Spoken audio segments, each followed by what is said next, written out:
Iglesia misma que no tiene justificaciones para eso, ¿no? No, claro, no, ciertamente yo creo que hay que hacer, que se está haciendo un aprendizaje muy duro, bueno, primero que hay cosas que son delitos y que no son solo pecados, digamos, son delitos, ¿no? Y que el delito tiene una pena civil y que nosotros no estamos exentos y que además ante una dificultad así lo primero es la verdad, la justicia y el sufrimiento de las víctimas, ¿no? Y vos sabés que hay dos hechos controversiales dentro de la Iglesia, o mejor dicho, en la Iglesia, donde ha tenido participación la Iglesia. Uno es el tema de la ley de educación, del tema del laicismo, ateísmo, agnosticismo. ¿Crees que es necesario el debate? A ver, yo creo que el debate, me parece a mí, se dio necesariamente, aunque también como que uno quiere confirmar sus prejuicios, ¿no? Es decir, ya hay gente que tiene prejuicio que la Iglesia lo que quiere es meterse en las aulas y la Iglesia quiere confirmar el prejuicio de que, o algún sector de la Iglesia, de que todos son anti-comecuras y anti-Iglesia, ¿no? El debate que se generó fue justamente por esto de la posibilidad de que se diera opcionalmente religión en las aulas. Yo creo que lo que debió haberse debatido más, me parece, y no se debatió, es el concepto de laicidad, ¿no? Yo creo que la educación pública tiene que ser laica, absolutamente. Ahora bien, uno es el concepto de laicidad de la Ley 1420 de hace un siglo y medio atrás, y otro es, digo, en el pleno siglo XXI, donde hay una valoración de lo plurirreligioso, del fenómeno religioso como un fenómeno que no se puede excluir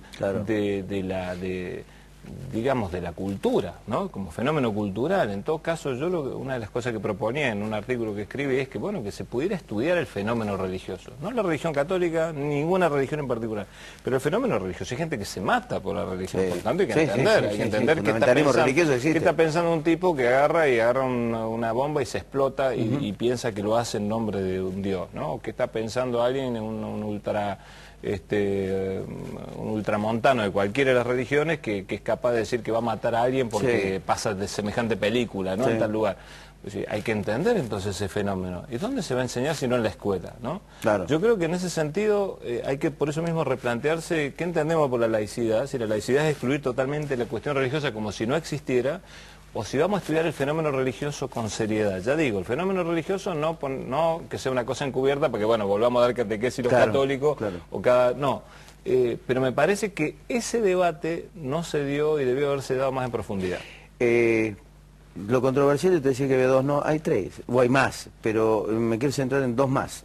Matrimonio igualitario y celibato. Sí. ¿Hay que dar ese debate concretamente? El matrimonio igualitario, ¿cuál es tu opinión? Uno es un debate civil y el otro es un debate eclesiástico, ¿no? Me parece a mí. Son dos debates distintos. El debate civil, bueno, se dio. De hecho, se dio ese debate. La Iglesia expuso sus puntos. Yo creo que por ahí los exponentes que aparecieron para exponer los puntos no les pusieron con mucha claridad y dieron una impresión muy errónea. Y eso generó un debate muy poco feliz, por lo menos del lado de la Iglesia, ¿no? Salir a la calle con la Biblia no era la solución, digamos, ¿no? Debíamos en todo caso generar otro tipo de discusión que fuera capaz de aceptar el punto de vista del otro, ¿no? En ese debate yo también escribí dos artículos, uno sobre donde yo decía, bueno, yo en realidad creo que hay que pensar en el tema de la unión civil, en el matrimonio, digo, que tengan derecho las parejas homosexuales para convivir. Para convivir, para tener todos los derechos que tiene una pareja, es decir, llámenle matrimonio, como se le quiera llamar.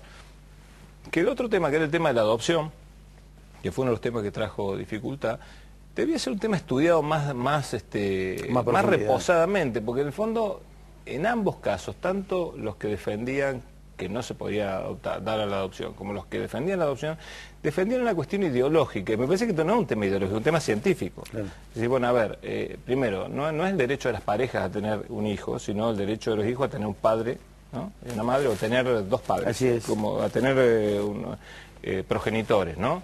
Llamémosle así. Bueno, pero entonces, ¿qué es lo mejor para los hijos? Ahí debió haberse hecho algún tipo de estudio, algún tipo de relevamiento psicológico.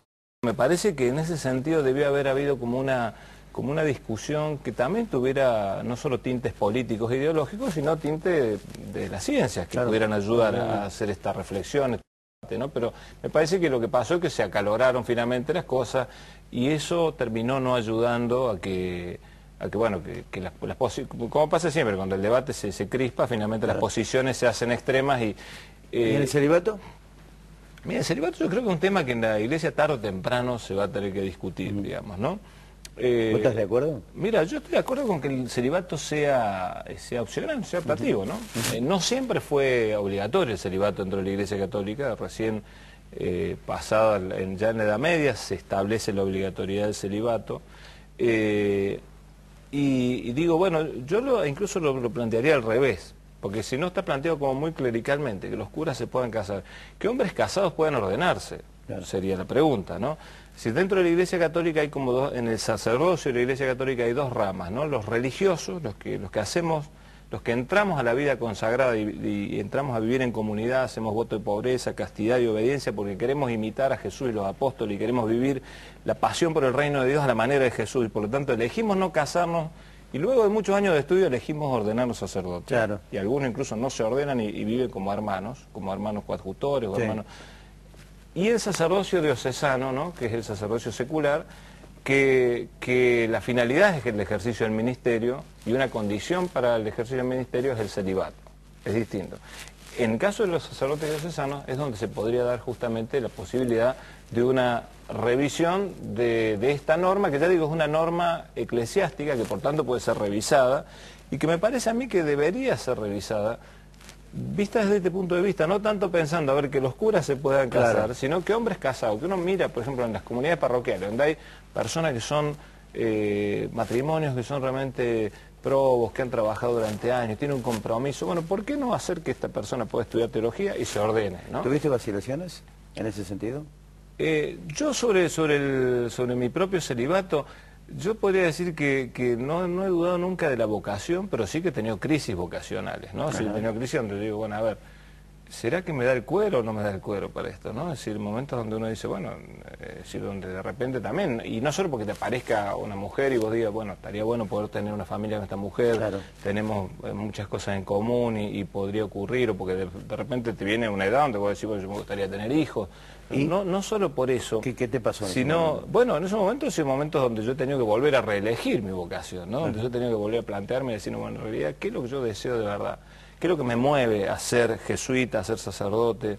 Eso sigue teniendo fuerza en mí y yo siempre he encontrado fuerza en que yo me siento impulsado por un deseo que es más allá que un deseo humano, ¿no? A ver, ¿te sentís un tipo a imitar vos? Yo creo que hay otras personas a imitar. Pará, mira eso.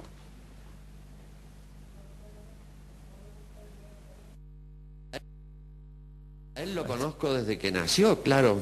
Yo conozco mucho a sus padres. Eran dos intelectuales importantes, muy comprometidos con la cultura, con lo social. Estábamos vinculados ya por la Universidad Católica desde el comienzo. Un chico muy transparente, muy espontáneo, muy alegre, muy limpio, muy claro. A mí siempre me ha llamado la atención esa personalidad hecha de una sola pieza, ¿no? Sin pliegues. Espontáneo, muy fresco, muy líder. Quizás por alegre, por movedizo, inteligente. Bueno, y ha demostrado en los últimos años ya de sacerdote y de poeta consagrado una madurez suficiente como para desempeñar este papel que juega hoy en Córdoba, en la ciudad, ¿no? Realmente es un personaje con una presencia muy definida. Se ha convertido en protagonista y no tiene apenas 40 años, es un chico todavía joven. Y ha tenido una trayectoria en la compañía, ya lleva casi 20 años de jesuita. Es un hombre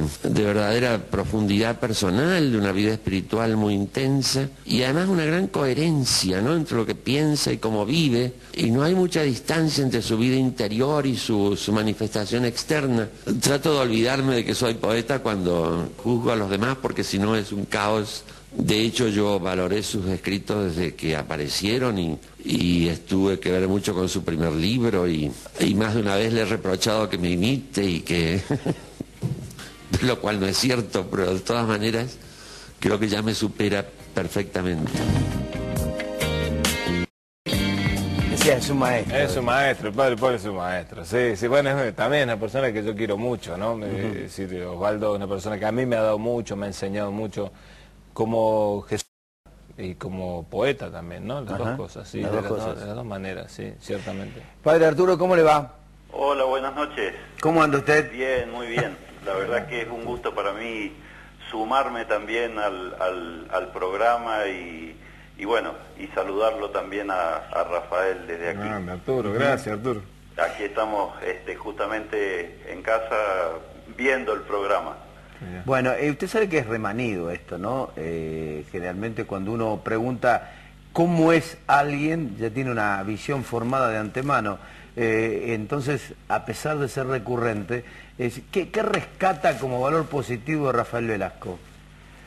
Bueno, por encima de todo su coherencia y su integridad, por otro lado su compromiso también. Y una cosa que me parece muy importante, Rafael hace un rato se definía como hombre de Dios, como compañero de Jesús, y él a veces también se define como predicador, como alguien que tiene una palabra para decir y una cierta urgencia por transmitir esa palabra, ¿no? Y yo creo que esa es una excelente definición de Rafael. Él tiene un talante profético, un espíritu profético, y tiene una palabra que decir, y él la dice, y la dice con fuerza, y la dice con claridad, aunque muchas veces, bueno, eso signifique ganarse enemistades, o signifique que algunas personas no lo entiendan, ¿no? Él tiene una palabra clara, una palabra muchas veces crítica, es cierto, pero justamente dicha desde el amor, desde el cariño que él siente por la iglesia, por su iglesia, ¿no? Y a veces, como digo, eso puede molestar un poco a algunos, puede no gustar, claro. Pero bueno, él es un predicador y como digo, se siente en el compromiso y en la obligación de decir esa palabra que él lleva adentro y que tiene necesidad de comunicar, ¿no? Fíjese, padre, qué importante lo que dice usted, que habla de predicador de la palabra en momentos en que el país tiene tantos predicadores de la palabra de la mentira, concretamente, sí, ¿no? En momentos en que la palabra está tan devaluada, Uh-huh. sí, y donde efectivamente hay tanta gente que dice, pero que en realidad no es coherente con aquello que dice, ¿no? Y por eso yo empecé destacando en Rafael justamente su integridad y su coherencia, porque él dice lo que piensa lo que dice, pero además él vive lo que dice, y él vive como piensa. No es simplemente que declama una palabra y luego vive otra cosa o actúa de otra manera, sino que él actúa y vive en consecuencia con todo aquello que él dice, ¿no? Padre Arturo, le agradecemos mucho la gentileza que ha tenido con nosotros. No, por favor, yo Muchas les gracias, agradezco a Arturo. ustedes. Ha sido un gusto. Muchas gracias Arturo. Un abrazo. ¿Viste? Por eso te preguntaba, yo soy un tipo a imitar, porque creo que todo el mundo reconoce en Velasco algo realmente importante, ¿no? Sí, la verdad que, coherencia bueno, y convicción, los que vos sabés que son dos cosas muy difíciles de Las tener personas hoy que en les día. has preguntado son dos personas que son amigas mías. Que Bueno, que obviamente quieren, tenés enemigos, tenés que me enemigos. quieren, y digo, Arturo es un obvio. hermano, digo, es una persona a la que yo valoro y estimo y admiro mucho, ¿no? A ver, ser franco, tener frontalidad, implica tener enemigos. Sí, Indudablemente que ciertamente vas a tener enemigos. Eso sí, es verdad. O sea que es verdad. esto es así. Sí, eso es verdad y en eso soy consciente y ciertamente esto que decía Arturo me gustó, eso de como una cierta urgencia de decir una palabra. Yo ciertamente en eso siento, como a veces ahí digo, bueno, ¿por qué no me callo? Pero digo, bueno, tengo que decir esto que de verdad creo. ¿Sí? Coherencia y convicción en la palabra significa también tener poder. Ahora, hoy en día, en estos momentos, ¿por dónde pasa el poder o la amplitud del poder hoy? Mira, yo creo que el poder pasa por la autoridad del que dice la palabra, ¿no? A mí me da esa impresión.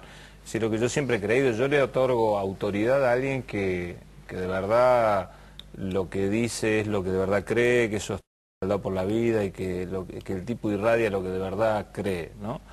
Yo creo que por ahí pasa, ¿no? El poder real, digo, los otros juegos de poder y todo lo otro ya sabemos, repasa por el dinero, por intereses, ¿no? Pero el poder real es de las personas que de verdad tienen, respaldan con su vida, con lo que dicen y lo que creen, y dicen de verdad lo que creen, ¿no? En eso siempre he creído, ¿no? Ignacio de Loyola tiene en la meditación que él llama del reino, del rey temporal y el rey eternal, él dice que el verdadero, el que hace de verdad como líder es aquel que le dice a los demás, bueno, vengan para trabajar como yo, para sufrir como yo, para comer lo mismo que yo como, para que cuando pasemos la pena lleguemos a la gloria, ¿no? Es decir, no le dice, vamos a pasar, yo voy a pasar la buena vida y ustedes vayan a trabajar, sino que hacemos juntos esto, ¿no? Ese liderazgo tiene que ver con... Y eso te da autoridad, cuando vos trabajás a la par, cuando intentás de verdad lo que decís, lo que intentás hacer, te salga bien o te salga mal, eso es lo que, por ahí pasa el poder verdaderamente, me parece a mí. ¿Qué exigís como el ciudadano que está dentro del sacerdote, o podés escindir las dos personas?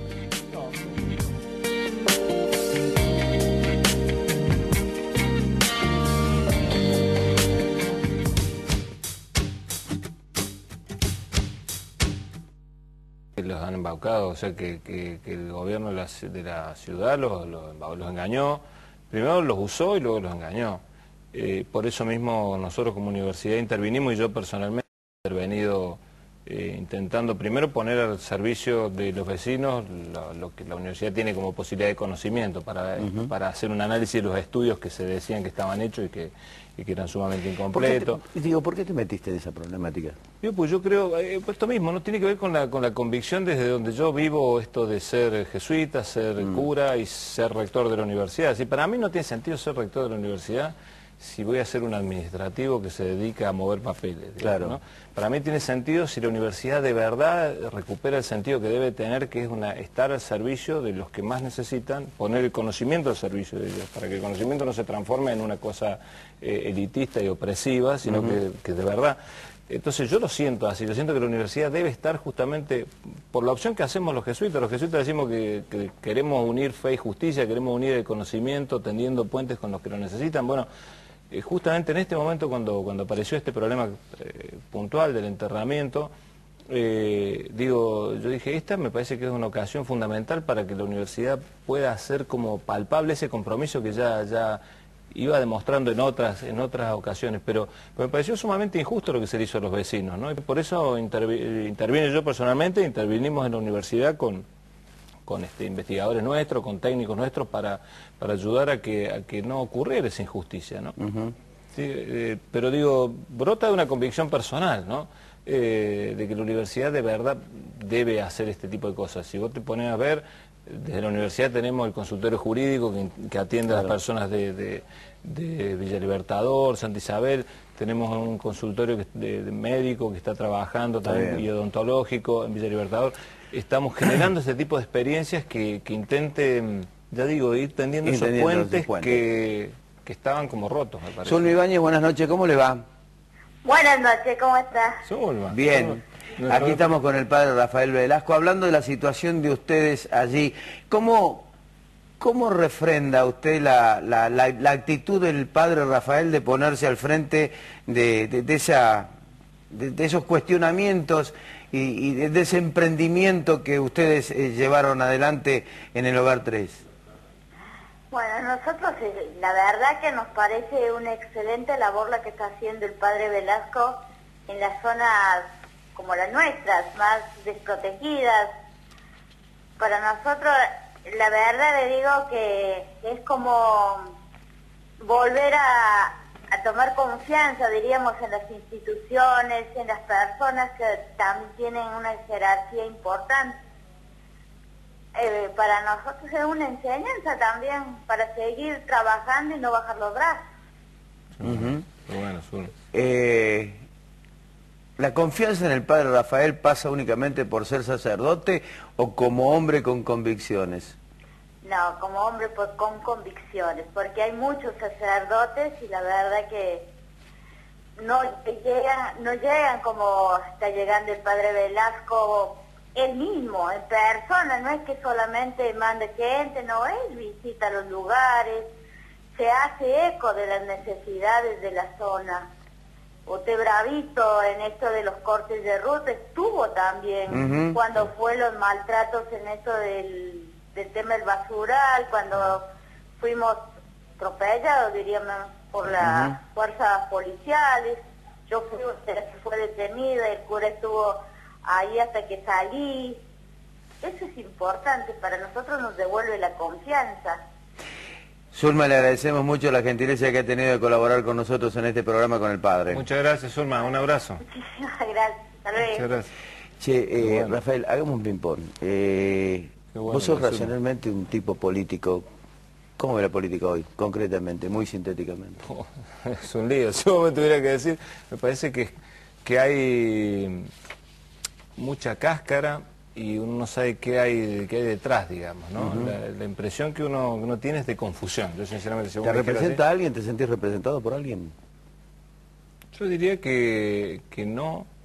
Hay ideas que sí, que me gustan, ¿no? Que yo diría ideas que están como repartidas, ¿no? Si algunas ideas del gobierno nacional yo las comparto, ¿no? De la redistribución de la riqueza, de una política de derechos humanos que debería ser mucho más amplia. En eso coincido con críticas que hace la oposición, con las que yo estoy de acuerdo, de que, bueno, que acá hay que mirar el tema en una amplitud mayor. Coincido con la necesidad que proclaman muchos, pero que pocos, de hacer una reforma política en serio, ¿no? Que está aún pendiente acá en Córdoba y está pendiente a nivel nacional. Lo que también, no está pendiente es el ascenso de Belgrano. No, el ascenso de Belgrano, gracias a Dios, no. Es una ¿Te sentiste asignatura. bien? Sí, feliz. La verdad que sí, lo he disfrutado mucho. Lo disfrutaste muchísimo el ascenso de porque Belgrano. la verdad que si uno miraba, qué sé yo, 20 fechas atrás, era difícil de creer que esto fuera. Bueno, mira, se nos está terminando el tiempo. Me gustaría que miraras a la cámara y le dijeras concretamente a esa cámara quién está detrás de las palabras. Al fin y al cabo, quién está detrás de las palabras de Rafael Velasco. Al fin y al cabo, ¿quién está detrás de las palabras? Yo desearía que fuera un hombre bueno el que está detrás de las palabras, ¿no? Que fuera un hombre bueno que intenta hacer el bien, ¿no? De mi maestro Jesús de Nazaret se dijo que pasó haciendo el bien. No soy Jesús ni mucho menos, ni nada, pero yo pretendería ser alguien que sea recordado porque pasó haciendo el bien de la mejor manera que pudo, ¿no? Se pudiera decir, como dice el Quijote al final de su vida, atrevíme, en fin, hice lo que pude.